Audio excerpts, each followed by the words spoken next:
and go get more gas cans. I'm in Massachusetts, and I have a lot of friends in the National Guard. One of them's an E8, actually a couple of them are E7s. And one of them called his wife, who are good friends with the family, and told us, you know, he was sent out to training 2 weeks ago. He was only supposed to be there for a week. So his wife gets a phone call, and he's telling her, hey, listen, I'm going to be out here longer. I don't know how much longer I'm going to be here, but there's something I got to tell you. And she says, what? And he says, listen, they have us doing a lot of weird stuff.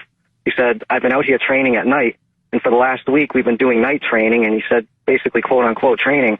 They have us loading live ordnance into the back of trucks under the complete cover of darkness. They're not allowed to use any flashlights.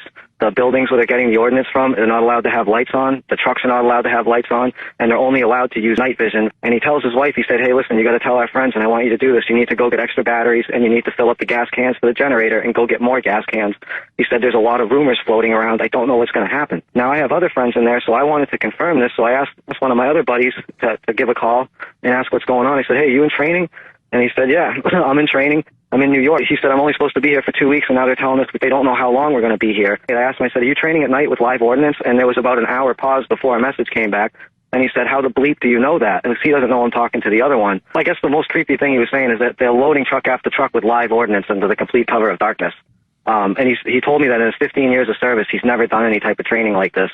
And they've never sent them to New York to do this. Usually when the Massachusetts National Guard does their training, they go down to the Bourne base, which is on the Cape, or they go to Fort Devens.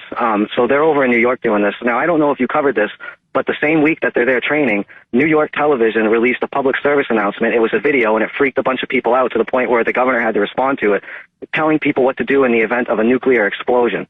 So it just seems to me like things are really getting serious over here, enough where people that are 15, 20 years in are freaked out by what's going on and calling their wives, telling them to go buy extra batteries, go get extra food, go fill up the gas cans for the generator, tell our friends to do this.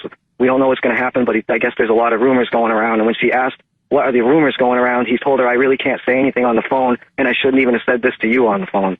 So I just want people to know, if you have friends in the Guard or you're in the Guard, you should be paying attention to what you're doing for training, because I'm pretty sure you're going to be doing this kind of stuff. And I hate to say it, but I really think something's going to happen in New York.